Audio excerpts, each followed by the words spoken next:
Hello students, welcome to YouTube channel dream classes. आज का जो हमारा टॉपिक है वो है इमल्शन। तो स्टार्ट करते हैं आज के टॉपिक को। देखो, इमल्शन की बात करें तो इमल्शन के अंदर क्या होता है, जिसमें आपकी परिक्षिप्ति अवस्था और परिक्षेपण माध्यम दोनों ही द्रव होते हैं, उसे हम इमल्शन कहते हैं। ठीक है, अब बात आती है कि इमल्शन के एग्जाम्पल क्या क्या है। तो दो तरीके की इमल्शन जो है वो आप स्टडी करोगे। एक तो होता है आपका तेल जल इमल्शन, एक होता है जल तेल इमल्शन। इमल्शन यानी सीधी सी बात है जिसमें आपका जो परिक्षिप्ति अवस्था है यानी जिसको आप मिला रहे हो वो भी आपका द्रव है, और जो परिक्षेपण माध्यम जिसमें आप मिला रहे हो वो भी द्रव है। तो दोनों को मिला करके जो आपका घटक तैयार होता है उसे इमल्शन कहा जाता है या पायस कहा जाता है। ठीक है, अब बात आती है कि इसके दो प्रकार कौन कौन से हैं। एक तो होता है इसका जल का तेल में इमल्शन और एक तेल का जल में इमल्शन। ठीक है, तो एक तो तेल का जल में और एक जल का तेल में। तो इसको हम अच्छे से पढ़ेंगे भाई, तेल का जल में या जल का तेल में इमल्शन जो है ये कैसे है। देखो, तेल का जल में इमल्शन का मतलब क्या होता है कि मान लो आपके पास इस तरीके से पात्र है और इस पात्र के अंदर क्या है, आपके पास जल है। इस पात्र में आपके पास क्या है, जल है। अब इस जल में अगर आपने क्या मिला दिया, तेल मिला दिया। ठीक है, तो तेल मिलाओगे तो यहाँ पर जो तेल के छोटे छोटे कण हैं, मैं यहाँ पे इसको इस तरीके से लिख देती हूँ, ऑयल। ठीक है, इस तरीके से आपने क्या कर दिया, तेल के अंदर जल मिला दिया। इसे क्या बोला जाता है, तेल का जल में इमल्शन। देखो, सीधी सी बात है, डेफिनेशन को आप कैसे समझोगे। तेल का जल में इमल्शन यानी जल में किसका इमल्शन हो रहा है, तेल का। यानी अपने बोल सकते हैं कि जिसमें परिक्षिप्ति अवस्था परिक्षेपण माध्यम दोनों द्रव है। पहली बात तो तेल भी द्रव है, जल भी द्रव है, तो दोनों को मिला रहे हैं तो इमल्शन मिलेगा। दूसरी बात, यहाँ पे तेल आपकी कम है, जल आपकी ज्यादा है, यानी परिक्षिप्त अवस्था के रूप में आपके पास क्या है, तेल है। परिक्षेपण माध्यम के रूप में आपके पास क्या है, जल है। तो दोनों को मिलाने पर जो इमल्शन बनता है उसे हम कहते हैं तेल का जल में इमल्शन। ठीक है, देखो आप लोगों ने ना देखा होगा, कभी आप लोगों ने भी ट्राई किया होगा कि पानी में अगर आप तेल के एक दो बूंदे डाल दो तो आप देखोगे कि जो तेल है वो पानी में मिक्स नहीं होता। या फिर तेल में पानी के एक दो बूंद डाल दो तो भी आप देखोगे जो जल है वो तेल में मिक्स नहीं होता। इसका रीजन क्या है, इसका रीजन ये है कि जो आपका जल होता है ना, ध्यान से सुनना इस बात को, जो आपका जल होता है वो आपका होता है ध्रुवीय यौगिक। ध्रुवीय यौगिक यानी जो प्लस माइनस में टूट जाए, और जल आपको पता ही है प्लस माइनस में टूटता है, पार्शियल धनायन ऋणायन बनाता है। लेकिन तेल जो होता है वो आपका होता है अध्रुवीय यौगिक। आप लोगों ने अगर मेरे से विलेन चैप्टर पढ़ा है तो आप लोगों को एक चीज तो क्लियर होगा, समान समान को घोलता है, सभी को पता है। यानी जो ध्रुवीय यौगिक है वो ध्रुवीय विलायकों में ही विलयशील होंगे, और जो अध्रुवीय यौगिक है वो अध्रुवीय विलायकों में ही विलयशील होंगे। सीधी सी बात ये है कि अगर अध्रुवीय यौगिक को ध्रुवीय विलायकों में घोलने जाओगे तो वो नहीं घुलेंगे, क्योंकि समान समान को घोलता है। गरीब की गरीब से पड़ती है, अमीर की अमीर से पड़ती है, मध्यम वर्ग की मध्यम वर्ग से पड़ती है। गरीब अमीर साथ नहीं रह सकते, अमीर गरीब साथ नहीं रह सकते, सीधी सी बात है। अब देखो यहाँ पर जल का तेल में, अब जल का तेल में अगर हम बात करें तो यहाँ पर क्या होता है कि इस तरीके से हम पात्र ले लेते हैं, और इस पात्र में हमने क्या ले रखा है, जल ले रखा है, सॉरी तेल ले रखा है। क्या ले रखा है, तेल। और इसमें हमने जल की मात्रा ऊपर से मिलाई है। क्या मिलाई है, जल की मात्रा ऊपर से मिलाई है। मैं यहाँ पे इस तरीके से W लिख देती हूँ इसके अंदर, ताकि आपको कंफ्यूजन ना रहे। ठीक है, तो अब यहाँ पर क्या होता है, जल का तेल में इमल्शन में जो आपका तेल है वो अब परिक्षेपण माध्यम है, जो आपका जल है वो अब परिक्षिप्ति प्रावस्था है। दोनों को मिलाओगे तो आपका क्या बन जाएगा, जल का तेल में इमल्शन। समझ आई बात। एक बार दोनों की डेफिनेशन पढ़ लेते हैं, और इसमें क्या क्या चीजें क्या है वो सब लिख देती हूँ मैं। यहाँ पे ऑयल जो है वो आपका है परिक्षिप्ति प्रावस्था, और जो आपका जल है ये आपका क्या है, परिक्षेपण माध्यम। क्या है आपका, परिक्षेपण माध्यम। ऐसे ही इसमें ये क्या है, जो आपका तेल है वो तो है परिक्षेपण माध्यम। यहाँ पे परिक्षेपण माध्यम क्या है आपका, तेल है, और परिक्षिप्ति प्रावस्था आपके पास क्या है, तो वो आपको ध्यान में रखना है, जल है। और ये दोनों आपस में क्यों नहीं मिलते, क्योंकि जो आपका जल होता है, मैं यहाँ पे लिख देती हूँ, जो आपका जल होता है वो क्या होता है, आपका ध्रुवीय यौगिक होता है। जल क्या होता है, आपका ध्रुवीय यौगिक। परंतु अगर हम बात करें तेल की, तो तेल क्या होता है, आपका अध्रुवीय यौगिक। तो ये दोनों क्या है, अलग अलग है, इस कारण से ये आपस में मिक्स नहीं होते हैं। क्लियर बात। तो ये मोस्ट इंपॉर्टेंट बात है और ये आपको ध्यान में रखना है। अगर आपने इस चीज को ध्यान में रख लिया तो ये आपसे बिल्कुल इजी रहेगा, आपको कुछ भी नहीं है इसमें, ठीक है। और वैसे भी एक तो देखो, दो बात याद रखनी है आपको, एक तो ये टॉपिक इंपॉर्टेंट है, दूसरा ये टॉपिक इजी भी बहुत है, ठीक है। चलो अब इसको पढ़ते हैं। अब अपने यहाँ तक तो पढ़ लिया था, अब अपने बात करेंगे तेल का जल में इमल्शन। तो इसमें क्या है, इस प्रकार के इमल्शन में तेल क्या है, परिक्षिप्ति प्रावस्था है। ऑयल क्या है आपका, परिक्षिप्ति प्रावस्था। व जल क्या है, परिक्षेपण माध्यम। और जो जल है वो क्या है, आपका परिक्षेपण माध्यम है। दोनों को मिक्स करेंगे तो जो इमल्शन बनेगा उसे हम तेल का जल में इमल्शन बोलेंगे। नेक्स्ट क्या है आपका, जल का तेल में इमल्शन। जल का तेल में इमल्शन में क्या है, इस प्रकार के इमल्शन में जल परिक्षिप्ति अवस्था, जो वाटर है, जो W है, वो है परिक्षिप्ति अवस्था, और तेल आपका परिक्षेपण माध्यम है। तेल आपका क्या है, परिक्षेपण माध्यम है। क्लियर बात। अब इसमें एग्जांपल की बात करें तो जो हम डेली यूज में लेते हैं, मिल्क जो है वो आपका तेल का जल में इमल्शन है। देखो आपने देखा होगा कि जब हम दूध को रख देते हैं, ठीक है, जब गर्म करते हैं तो कुछ टाइम में जब हम देखते हैं ना, तो ऊपर से ना तेल की कुछ बूंदे से दिखाई देती है, या फिर अपने नॉर्मल मलाई वगैरह देखते हैं ना, तो सारा का सारा क्या है, एक टाइप से तेल ही तो है, वसा ही तो है, लेकिन जो नीचे बच जाता है वो क्या है, आपकी जल की भांति कार्य करता है। समझ आ रही है बात।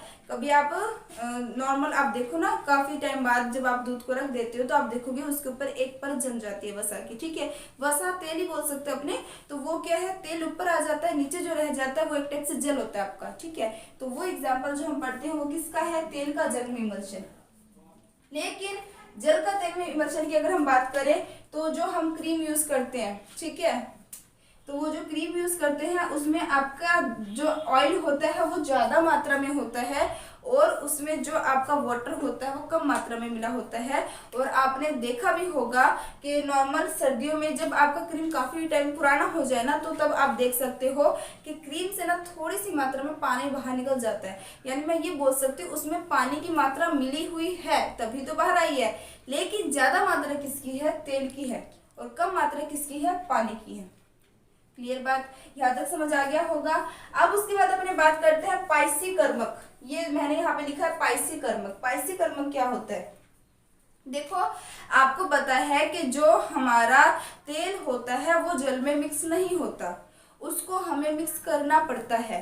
तो मिक्स करने के लिए जो घटक मिलाया जाता है, जो उन दोनों चीजों को मिलाता है, स्थायी रखता है, उसे हम पाइसीकर्मक कहते हैं। अभी मैंने आपको बताया, या तो हम इसको इमल्शन बोल सकते हैं या फिर हम इसको क्या बोल सकते हैं, इसको हम बोल सकते हैं पायस। क्या बोल सकते हैं, पायस।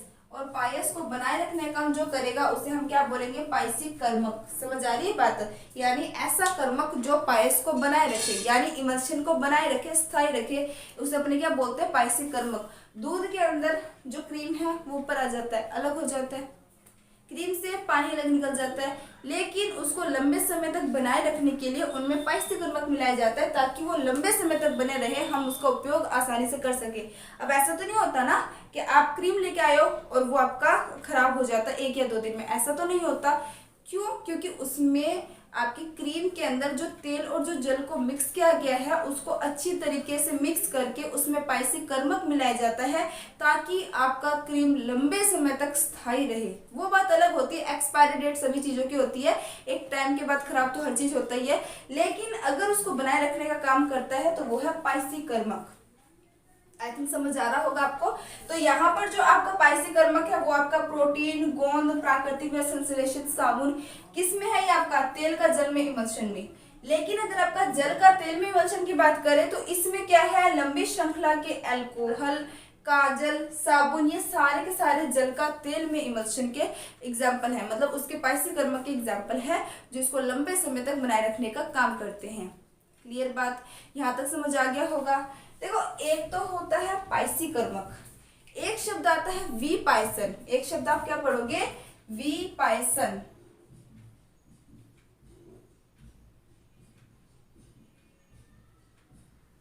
वी पाइसन का मतलब क्या होता है, पाइसी कर्मक तो क्या कर रहे थे, इनको आपस में मिला के रखने का काम कर रहे थे।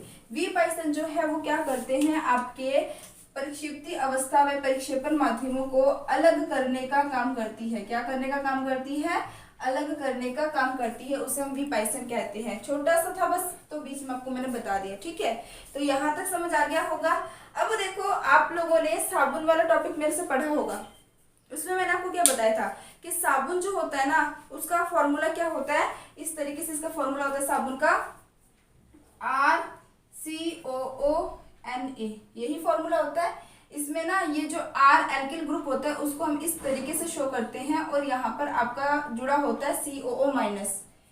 जो इतना हिस्सा होता है, देखने एक चीजों को, जो इतना हिस्सा होता है ये तो होता है आपका अध्रुवीय भाग, और ये जो हिस्सा होता है ये आपका होता है ध्रुवीय भाग। यानी साबुन जो है ना, ये अपने आप ही ध्रुवीय और अध्रुवीय को आपस में जोड़े रखने का काम करती है। तो यहाँ पर साबुन जो है वो क्या करेगा, एक टाइप से इनको हेल्प करता है ध्रुवीय और अध्रुवीय भाग को मिलाने का। जिस तरीके से साबुन हेल्प करता है वैसे ये वाले तत्व भी हेल्प करते हैं। जस्ट आपको याद दिलाने के लिए थोड़ा सा बता दिया मैंने, क्लियर बात। तो मेरे हिसाब से यहाँ तक का जो टॉपिक है वो तो समझ आ गया होगा। अब जो बात करते हैं अपने पाइसी कर्मक के बारे में, तो पाइसी कर्मक के कुछ गुण हैं वो आपको ध्यान में रखने हैं। एक दो बातें हैं जो आपको याद में रखना है, तो वो इंपॉर्टेंट चीजें हैं, मैं बोलती हूँ, आप लिख लेना। तो पाइसी कर्मक की अगर बात की जाए तो पहली बात, पाइसी कर्मक जो होते हैं इनका आकार कोलाइडी कणों की तुलना में बड़ा होता है। कोलाइडी कणों का आकार कितना होता है, 1 से 1000 नैनोमीटर के बीच में। लेकिन जो पाइसी कर्मक होते हैं ना, इनका आकार कोलाइडी कणों की तुलना में थोड़ा बड़ा होता है। पहला पॉइंट ये जो इम्पोर्टेंट है। दूसरी बात ये आपको ध्यान में रखना है कि जो पाइसी कर्मक होते हैं ये आपके टिंडल प्रभाव प्रदर्शित करते हैं। टिंडल प्रभाव क्या चीज है, तो मैंने आपको बताया था कि जब अपने किसी भी पात्र में कोलाइडी विलयन लेंगे और उसको प्रकाश स्रोत उसमें से गुजारेंगे, रिवाइज चल रहा है एक टाइप से, जैसे प्रकाश स्रोत को उसमें से गुजारेंगे तो वो प्रकाश स्रोत जो है वो कोलाइडी विलयन में उपस्थित कोलाइडी कणों से टकरा कर पूरी तरीके से बिखर जाता है चारों तरफ। उसे अपने टिंडल प्रभाव कहते हैं, क्योंकि सबसे पहले टिंडल नामक वैज्ञानिक ने बताया था। क्लियर बात। एक आपकी ब्राउनिंग गति भी पाई जाती है। ब्राउनिंग गति जिसे अपने बोलते हैं जिग जैग पथ पर गति, जिसमें आपके जो कोलाइडी कण होते हैं ना वो आपके परिक्षेपण माध्यम में गति करते हैं। मतलब जो परिक्षिप्ति अवस्था के कण होते हैं वो परिक्षेपण माध्यम के अणुओं से टकराते हैं, टकरा के कभी इस दिशा में गए, कभी इस दिशा में, कभी इस दिशा में। मतलब उनकी जो गति होती है ना वो निश्चित नहीं होती, इधर उधर ये गति करते रहते हैं। इस गति को ही जिग जैग गति कहते हैं। और जो आपके पाइसी कर्मक होते हैं ये आपके एक तो टिंडल प्रभाव प्रदर्शित करते हैं और ये आपके ब्राउनिन गति यानी जिग जैग पथ पर गति भी शो करते हैं। क्लियर बात। तो 2-3 बातें जो इंपॉर्टेंट थी पाइसी कर्मक के बारे में मैंने आपको बता दिया, और यहाँ पर इमल्शन का जितना टॉपिक इंपॉर्टेंट था वो भी मैंने आपको बता दिया। इसके बाद हम बात करेंगे कि भाई कहाँ कहाँ पर, पहले इसका स्क्रीनशॉट ले लेना, कहाँ कहाँ पर आपके जो कोलाइडी कण होते हैं इनका उपयोग किया जाता है, हमें से क्या क्या लाभ है प्राप्त होते हैं। ठीक है, इसके बारे में हम पढ़ने वाले हैं। तो पहले इसका स्क्रीनशॉट ले लो जल्दी से। अब अपने बात करेंगे कि पायस का पहचान कैसे किया जाएगा कि भाई आपका तेल जल वाला पायस है या जल तेल पायस है ना। तो पता करने के लिए इसमें कई विधियां हैं जिसके बारे में हम बात करेंगे। तो ध्यान से सुनना इन चीजों को। देखो कई चीजें जो होती है ना उनको लिखाने की जरूरत नहीं होती, क्योंकि उनकी भाषा किताबों में बहुत सरल दे रखी होती है। तो उन चीजों को मैं समझाने में ज्यादा जोर देती हूँ, बाकी आप वो खुद कवर कर सकते हो।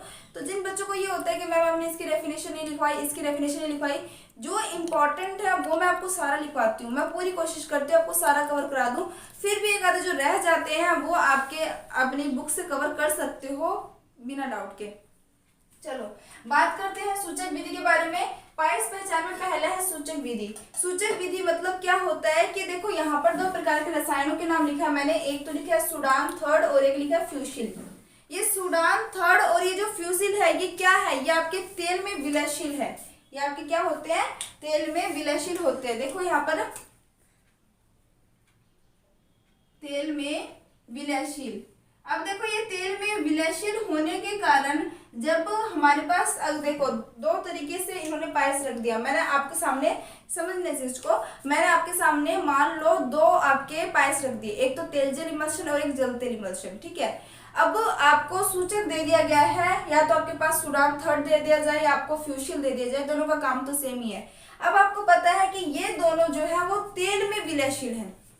तेल में विलयशील का मतलब ये हुआ कि अगर आप इसको तेल जल इमल्शन में डालोगे, जिसमें जल आपका परिक्षेपण माध्यम है, उसमें डालोगे तो ये नहीं घुलेगा क्योंकि उसमें विलयशील ही नहीं है।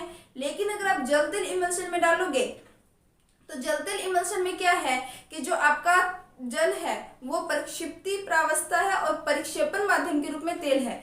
जैसे आप इसको मिलाओगे तो ये आपके परिक्षेपण माध्यम में यानी तेल में पूरी तरीके से घुल जाएगा और जो विलयन का रंग है वो गहरा हो जाएगा, डार्क हो जाएगा उसका रंग। तो आपको पता लग जाएगा कि आपके पास तेल जल इमल्शन है या जल तेल इमल्शन। दोबारा सुनना बात को, देखो मैंने कहा कि मैंने आपके सामने तेल जल और जल तेल दोनों इमल्शन रख दिए, ठीक है। अब आपको पहचानना है कि कौन सा तेल जल है कौन सा जल तेल है। अब सूचक के रूप में आपको दे दिया गया सूडान थर्ड और फ्यूशिल। अब ये सूडान थर्ड और फ्यूशिल का काम क्या है? पहली बात तो ये आपका तेल में विलयशील है, जल में विलयशील नहीं है। अगर आप इसको दोनों में डाल देते हो बराबर मात्रा में तो आप देखोगे कि जो आपका तेल जल इमल्शन था जिसमें जल आपका परिक्षेपण माध्यम था उसमें तो ये नहीं घुलेगा। तो आपको पता लग जाएगा कि ये जो आपका सूडान थर्ड है जो फ्यूशियल है इसमें नहीं घुल रहा है, इसका मतलब ये आपका तेल जल इमल्शन है। लेकिन जो दूसरा जल तेल इमल्शन होगा उसमें ये घुल जाएगा क्योंकि इसकी प्रकृति है कि ये तेल में विलयशील होता है। अब ये तेल में विलयशील हो जाएगा तो आराम से विलयशील होके इसका रंग, उस विलयन का रंग गहरा हो जाएगा और आपको पता लग जाएगा कि ये आपका जल तेल इमल्शन है जहाँ तेल आपका परिक्षेपण माध्यम है। समझ आई बात। दूसरा सूचक के रूप में हम करते हैं तनुता विधि। तनुता देखो हम बढ़ा सकते हैं जल या फिर तेल की हेल्प से। मान लो सबसे पहले अपने तेल की बात करते हैं, अगर हम सबसे पहले अपने किसकी बात करते हैं? जल की बात करते हैं। देखो अगर हम जल की बात करें तो जल में अगर अपने बात करेंगे, अगर मान लो आपके सामने रख दिया गया तेल जल इमल्शन और जल तेल इमल्शन, ठीक है। तो जो तेल जल इमल्शन है उसमें जल अधिक मात्रा में है ना। अब आपने जैसे जल को मिलाया जा रहा है किसमें? तेल जल इमल्शन में, ठीक है। तो तेल जल इमल्शन में आप मिलाओगे, मैं यहाँ पे लिख देती हूँ तेल जल इमल्शन में मिलाओगे तो जल आपकी अधिक मात्रा में होती है। अधिक मात्रा में होगी तो यहाँ पर जल को अगर आपने तेल जल इमल्शन में मिला दिया तो ये जल इसके साथ क्या करेगा? एक समांगी मिश्रण बनाएगा। समांगी मिश्रण ही बनाएगा क्योंकि जल ही इसके अंदर अधिक मात्रा में है और आप जल ही मिला रहे हो। जल मिलाओगे तो आपका मिश्रण कैसा बनेगा? समांगी बनेगा, यानी जल की मात्रा बढ़ जाएगी, वो उसमें पूरी तरीके से विलयशील होगी। तो आप पहचान जाओगे भाई ये तेल जल इमल्शन है क्योंकि ये समांगी मिश्रण बना रहा है। अगर ये आपका जल तेल इमल्शन होता, मान लो अगर ये आपका क्या होता? जल तेल इमल्शन होता तो क्या ये इसमें घुलता? नहीं घुलता क्योंकि उसमें अधिक मात्रा में तेल होता और तेल जल को नहीं घुलेगा, तेल जल के साथ नहीं घुलता, वो दोनों विषमांगी तंत्र हो जाते हैं। समझ आ रही है बात? तो यहाँ तक बात क्लियर हुई कि अगर आप तनुता बढ़ा रहे हो जल डालकर तो तेल जल इमल्शन तो समांगी मिश्रण बनाएगा लेकिन जल तेल इमल्शन मिश्रण नहीं बनाएगा। आप आसानी से पहचान सकते हो कि कौन सा आपका तेल जल इमल्शन है कौन सा आपका जल तेल इमल्शन है। जल के अलावा आप तेल की सहायता से भी इसी विधि को अपना सकते हो। जब हम तेल की बात करेंगे तो वहां पर हमारा जल तेल इमल्शन समांगी मिश्रण बनाएगा। कौन बनाएगा? जल तेल इमल्शन जो है वो आपका कैसा मिश्रण बनाएगा? समांगी मिश्रण बनाएगा क्योंकि इसमें तेल जो है वो अधिक मात्रा में है और तेल ही अगर आप मिलाओगे तो उसकी जो अपने बोल सकते हैं मात्रा होगी तेल की वो बढ़ जाएगी, समांगी मिश्रण बन जाएगा। तो आप पहचान जाओगे कि आपका जल तेल इमल्शन है। अगर यही प्रक्रिया आप अपनाते हो किससे? ये अपनाते हो आप तेल जल से। तो तेल जल से अपनाओगे, तेल डालोगे इसमें तो ये आपका समांगी मिश्रण नहीं बनाएगा। समझ आ रही है बात? बहुत इजी चीज है, कॉन्सेप्ट के साथ समझोगे तो कोई टफ नहीं है, ठीक है। तो बिल्कुल इजी है, आई थिंक समझ आ गया होगा। तनुता विधि में हम जल मिला के भी उसका तनुकरण कर सकते हैं, तेल मिला के भी कर सकते हैं। जल मिलाएंगे तो तेल जल जो है वो समांगी मिश्रण बनाएगा, तेल मिलाएंगे तो जल तेल समांगी मिश्रण बनाएगा, ठीक है। अब बात आती है चालकता विधि। चालकता विधि में हम क्या करेंगे? विद्युत अपघट्य मिला देंगे। देखो अगर आपके पास है तेल जल, देखो यहाँ पर अपने एक तो है तेल जल और एक है आपका जल तेल। दो प्रकार के इमल्शन आपको मिलेंगे, एक तो तेल जल मिलेगा, एक जल तेल मिलेगा। अब विद्युत अपघट्य के रूप में आपने क्या मिला दिया, आपने मिला दिया इनमें NaCl। अब NaCl जो होता है ना, जहां पर आपका जल अधिक मात्रा में होगा वहां पर तो NaCl किस में टूट जाएगा, पॉजिटिव और नेगेटिव में टूट जाएगा। यानी तेल जल इमल्शन के अंदर अगर आप NaCl विद्युत अपघट्य के रूप में मिलाओगे तो ये आपका आयनों में टूट जाएगा। आयनों में टूटते ही अगर आप इसमें इलेक्ट्रोड लगा के विद्युत धारा प्रवाहित करना चाहोगे तो आसानी से विद्युत धारा का प्रवाह करेगा, जिससे आपको पता लग जाएगा ये आपका तेल जल इमल्शन है। क्योंकि ये क्या प्रदर्शित कर रहा है, ये आपका चालकता, ये आपका क्या प्रदर्शित कर रहा है, ये आपका चालकता प्रदर्शित कर रहा है।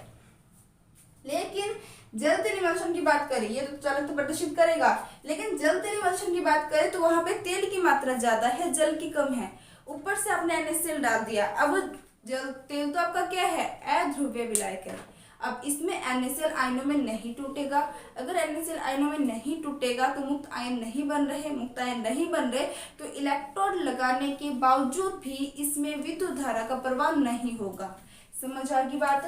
तो तेल जल इमल्शन जो है वो तो आपका चालकता प्रदर्शित करेगा, जल तेल इमल्शन चालकता प्रदर्शित नहीं करेगा।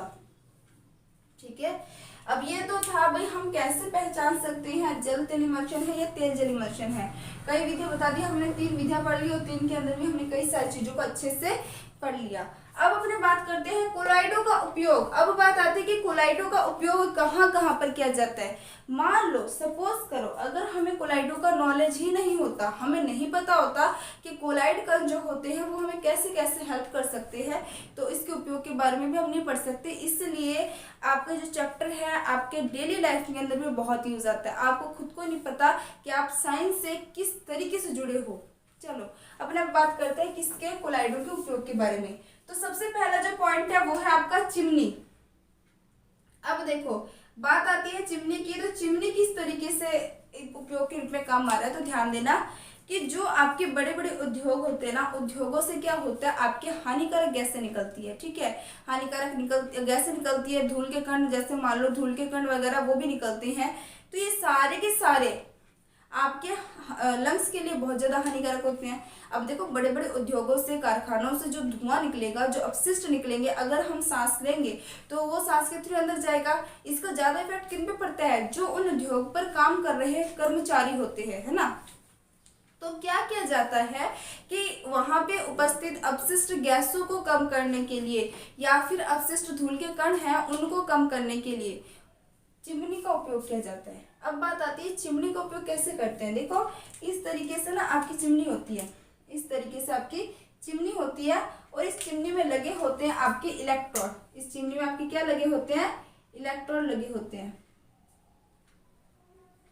ठीक है, पॉजिटिव नेगेटिव, नेगेटिव पॉजिटिव, इस तरीके से। ठीक है, अब ये जो इलेक्ट्रोड आपके लगे होते हैं ना, ये क्या करते हैं कि जैसे ही उद्योगों से अवक्षेपित अपने बोल सकते हैं धुआं या धूल के कण बाहर निकलेंगे ना, तो ये धुआं धूल के कण इसमें से बाहर निकलने जाएंगे।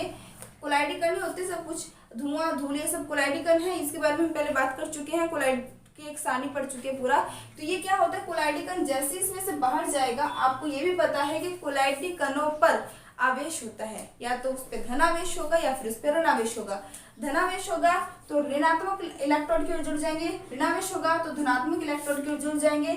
और जो भी हमारे धुआं निकल रहा है, जो भी हमारा अपशिष्ट के रूप में धुआं निकल रहा था जिसमें कोलाइडी कण थे अशुद्धियों के रूप में, वो सारे के सारे यहाँ चिपक जाएंगे। चिपक जाएगा तो यहाँ से निकलने वाला जो धुआं होगा वो काफी शुद्ध होगा, यानी हमारे लिए हानिकारक नहीं होगा। समझ आई बात। बड़े बड़े उद्योगों में, बड़े बड़े कारखानाओं में यह इस चिमनी का उपयोग किया जाता है ताकि उसमें उपस्थित कोलाइडी कणों की अशुद्धियों को दूर किया जाए। नेक्स्ट अपने बात करते हैं कृत्रिम वर्षा के बारे में। देखो कृत्रिम वर्षा में क्या होता है कि कृत्रिम वर्षा के अंदर आपके जो बादल होते हैं, बादल यहाँ पे समझना, आपके जो बादल होते हैं वो इस तरीके से दूर दूर होते हैं। ठीक है, बादल दूर दूर होते हैं और इन पे चार्ज होता है कोई ना कोई। मान लो इन सभी पे क्या है, ऋणावेश है। अब इन सभी पे अगर ऋणावेश होगा तो क्या ये एक दूसरे के पास आएंगे, नहीं आएंगे। तो क्या किया जाता है, हेलीकॉप्टर की सहायता से बादलों के ऊपर विद्युत अपघट्टों का बौछार किया जाता है। विद्युत अपघट्टे के रूप में आप कुछ भी ले सकते हो, जैसे मान लो आपने AgNO3 ले लिया, Ki ले लिया, Hi ले लिया, कुछ भी ले लो, अपने Ki ले लेते हैं, ठीक है। अब ये Ki क्या है, आपका विद्युत अपघट्टे है।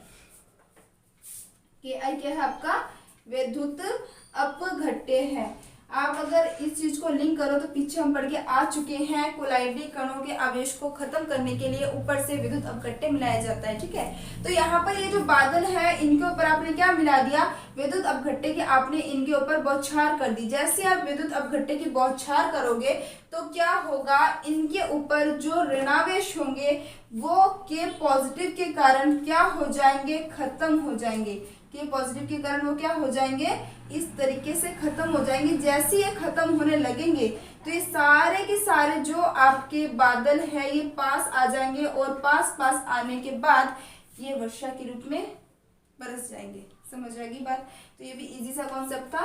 जो बादल दूर दूर थे वो क्या हो जाएंगे, आपके पास आ जाएंगे, और जैसे ही पास आ जाएंगे आपकी वर्षा आपको प्राप्त हो जाएगी। कृत्रिम तरीके से वर्षा करवाई हमने तो यहाँ पे, ठीक है। अब बात आती है डेल्टा। देखो डेल्टा की बात करें तो डेल्टा क्या होता है कि जो आपके नदी का जल होता है ना, नदी जब आपकी बहकर आती है तो अपने साथ साथ कई सारे रेत, कंकड़, पत्थर, जितने भी जो भी अपशिष्ट होता है वो बहाकर लेके आती है, पता है सभी को। अब क्या होता है कि जब नदी का पानी बहाकर अपने साथ अपशिष्ट पत्थर, कंकड़, रेत वगैरह जो भी लेके आती है, जब वो आपके समुद्र के पानी में मिलती है, समझना इस चीज को। देखो मैंने क्या कहा, जो नदी का जल है जिसमें क्या है आपके छोटे छोटे रेत, कंकड़, पत्थर जो भी है, जब ये नदी इन चीजों को बहाकर ला रही है, ठीक है, बहाकर लेके आ रही है कहाँ तक, समुद्र तक, तो समुद्र में उपस्थित है आपके विद्युत अपघट्टे। आपको पता है हम जो नमक की बात करते हैं वो हमें कहाँ से प्राप्त होता है, NaCl हमें कहाँ से प्राप्त होता है, तो वो है समुद्र से। यानी समुद्र में क्या है आपके NaCl बैठे हुए हैं, और NaCl क्या है आपके विद्युत अपघट्टे हैं। तो यहाँ पर Na+ है, Cl- है। जैसे ही, और एक चीज याद रखना, यहाँ पर जो आपके कंकड़, रेत, पत्थर होते हैं ना, ये सारे के सारे आपके क्या होते हैं, ऋणावेश होते हैं। क्या होते हैं आपके, ऋणावेश होते हैं। मृदा एक ऋणात्मक कोलाइड है, ये आपको ध्यान में रखना है। अब ये सारे के सारे ऋणात्मक कोलाइड है, जैसे ये बहकर जाएंगे, कहाँ तक जाएंगे, ये जाएंगे आपके समुद्र तक। तो समुद्र में कौन बैठा है आपका, Na+। Na+ क्या है, धनात्मक है, ये क्या है, ऋणात्मक कोलाइड है। ये आपस में अभिक्रिया कर लेंगे, और जहां पर ये मिलेंगे वहां पर इस तरीके से धीरे धीरे किसका निर्माण होने लग जाता है, डेल्टा का निर्माण होने लग जाता है। जहां पर ये मिलते हैं वहीं पर इनका अवक्षेपण हो जाता है, और किसका निर्माण होता है, डेल्टा का। ये आपको ध्यान में रखना है। आई थिंक समझ आ गया होगा। इसी तरीके से डेल्टाओं का निर्माण होता है। नदी का जल अपने साथ ऋणावेशित कोलाइड लेके आती है, समुद्र के जल में धनावेशित कोलाइड बैठे हुए हैं, दोनों जहां पर आपस में अभिक्रिया करेंगे। ये जो कंकड़ पत्थर है वो और आगे नहीं जाएंगे क्योंकि उनका अवक्षेपण हो चुका है, और वो यहाँ पर क्या हो जाएंगे, इकट्ठे हो जाएंगे, और इस तरीके से संरचना बनाएंगे जिसे हम बोलते हैं डेल्टा।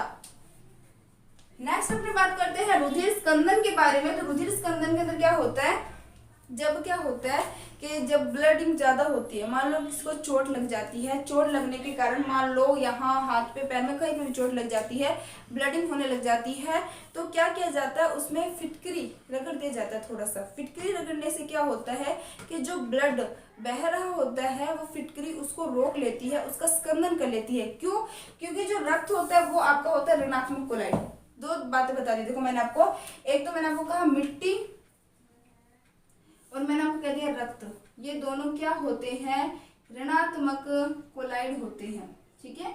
ये दोनों क्या होते हैं आपके ऋणात्मक कोलाइड होते हैं। अब रक्त ऋणात्मक कोलाइड है, इसमें आपने क्या मिला दिया, फिटकरी। जैसे हम इसमें फिटकरी लगाओगे तो फिटकरी से आपको मिलेगा Al+3 आयन। क्या मिलेगा, Al+3 आयन। Al क्या है आपका धनात्मक कोलाइड है, आपका ब्लड क्या है आपका ऋणात्मक कोलाइड है। दोनों आपस में क्या करेंगे, अभिक्रिया करेंगे, और उनका क्या हो जाएगा, एट लास्ट उनका हो जाएगा स्कंदन, और स्कंदन होने के बाद आपका जो रक्त बह रहा था वो रुक जाएगा, वो वहीं पे थक्का जमा लेगा, वो वहीं पे अवक्षेपित हो जाएगा। समझ आई बात। लास्ट में कोहरा, साबुन, ये भी आपके इनकी ही प्रकार है, तो ये भी नॉर्मल ही है, कोहरा वगैरह, बादल जो वगैरह बनते हैं। तो आई थिंक यहाँ तक तो आपको समझ आ गया होगा। और यही आपके चैप्टर का लास्ट टॉपिक था और आपका चैप्टर जो है वो आज कंप्लीट होता है। तो आप इसका स्क्रीनशॉट ले सकते हो और इसमें ज़्यादा कुछ दिक्कत वाली बात नहीं है, आप खुद से भी इसको पढ़ सकते हो। इसके यूजेस तो कई सारे दे रखे हैं बुक में, पर मैंने आपको 5 मोटा मोटा बता दिया है जो इंपॉर्टेंट लगा। अगर आज एग्जाम में तो आप इसको अच्छे से कर सकते हो क्योंकि आपको समझ आ चुका है, और बाकी 2-3 अगर आप पढ़ लोगे तो वो भी आपको समझ आ जाएगा अच्छे से। तो आप जल्दी से इसका स्क्रीनशॉट ले लो। ले लिया होगा आपने अब तक तो स्क्रीनशॉट। तो मेरे हिसाब से आज का जो लेक्चर है वो आपको अच्छे से समझ आया होगा। अगर आपको लेक्चर अच्छे लग रहे हैं, आपको पसंद आता है तो लाइक शेयर करना। जो बच्चे चैनल पे नए हैं वो सब्सक्राइब करना मत भूलना। जिन बच्चों को नोट्स की दिक्कत है वो ड्रीम क्लास के लर्निंग ऐप से मेरे कोर्स को परचेज कर सकते हैं, और वहाँ से आपको अगर परचेज करना नहीं आ रहा तो हेल्पलाइन नंबर जो है वो भी मिल जाएगा, वहाँ से आपको हेल्प ले सकते हैं। और जो बच्चे इस वीडियो से अच्छे से अपनी तैयारी कर रहे हैं उनके लिए मैं कहूँगी ऑल द बेस्ट। अच्छे से तैयारी करो, अपने 12th में अच्छे नंबर लाओ, हंसते रहो, मुस्कुराते रहो। All the best, take care, bye bye.